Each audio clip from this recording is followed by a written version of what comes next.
پرې نه خپل منتخب کو نو زه سره دومره وعده ضرور کولی شم چې په مردان کې کومه حلقه زما انتخاب کوي زه هلته ترقیاتي عمل وروستو شروع کوم زه به یې دلته اول شروع کوم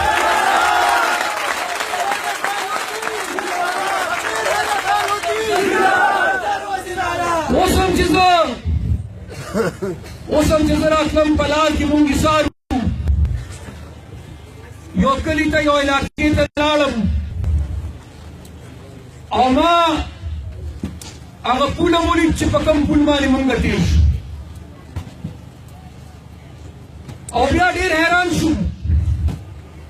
چې هلته کې زه خبر شوم چې په هغه ټوله علاقه کې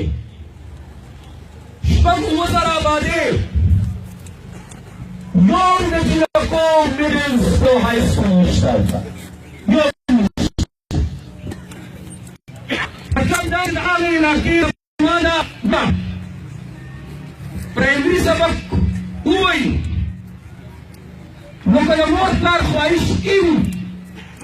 خو مجبوراً به هغوی بیا خپل سبق جاري نشي ساتلی ځکه چې زموږ معاشره داسې ده زموږ رواج داسې دی زموږ دستور داسې دی چې په خپل کور او په خپله علاقه کې سکول او سهولت موجود وي نو خلک بچي لیږي خو چې په پردۍ علاقې کې نو ظاهره خبره ده چې پکې ډېر زیات مشکلات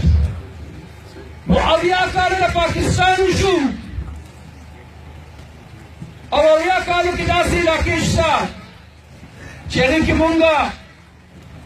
د میډل او د های سکول نه مونږ محرومه یو زه به د چترال مثال تاسو نه درکړم 1947 سے لے کر 2008 پورے پٹول چترال ضلع کے درے ہائر سیکنڈری اسکول تشرے زما التا ایم پی اے نو زما ایم ایل اے نو خود شکر الحمدللہ چې چرته ولا نورو په شپېتو کالو کې درې جوړ کړي ما ولا په 5 کالو کې 15 نور های سیکنډري سکول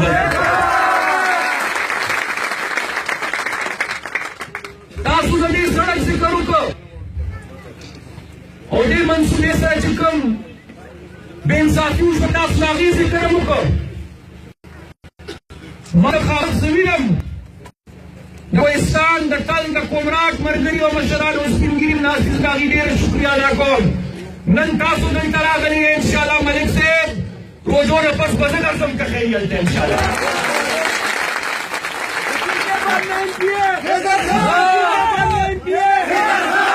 1997 نواز شریف صاحب پر دویم ځل وزیر اعظم و نواز شریف صاحب زمونږ او د کوهستان د مشرانو مېلمه ورته نه دي یاد شي او په تنګ کې نواز شریف صاحب دې سره وعده وکړه چې زه به دله سړک جوړوم 97 کې ورسره وعده وکړه چې زه به دله سړک جوړوم نواز شریف صاحب پکې لاړه مشرف راغی ظفر الله جمالي صاحب پکې راغی او لاړه چودھری شجاعت پکې وزیر اعظم شو او بیا لاړه شوکت عزیز پکې وزیر اعظم شو بیا لاړه خو هغه وعده چا سره ته نه ورسولې او شکر الحمدلله وعده خو ما نه وه کړې خو شکر الحمدلله زما هغه وعده یاده وه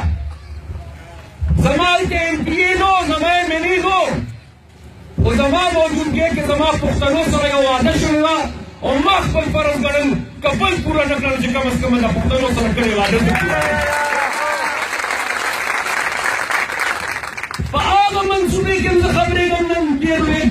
بې انصافي نه واده هغه هم پکار دی چې مکمل وي اوسه پورې هغې کې هم نیمګړتیا ده او همدغه زمونږ نه جنګ هم دی همدا زما جنګ دی د چین نه د تجارت لپاره ګوادر پورې لار جوړېږي چې خبره کوم نو خلک وایي دا د دغې منصوبې مخالفت کوي. زه د منصوبې مخالفت نه کوم. د پاکستان ترقي زما ترقي ده، د پاکستان وداني زما وداني ده، خو اعتراض زما په څه دی؟ اعتراض زما په دې دی چې ته د لاهور نه ملتان ته موټروې جوړې. ښه خبره ده، نو ته د پېښور نه ډېر اسماعیل خان پورې مې موږ له موټروې نه جوړې. اعتراض زما دا دی چې ته د ملتان نه کراچۍ پورې موټروې جوړې که خو اول مله د غردان نه واله سوات پورې او د چکدرې نه واله تر د چترال پورې موټروې جوړه که.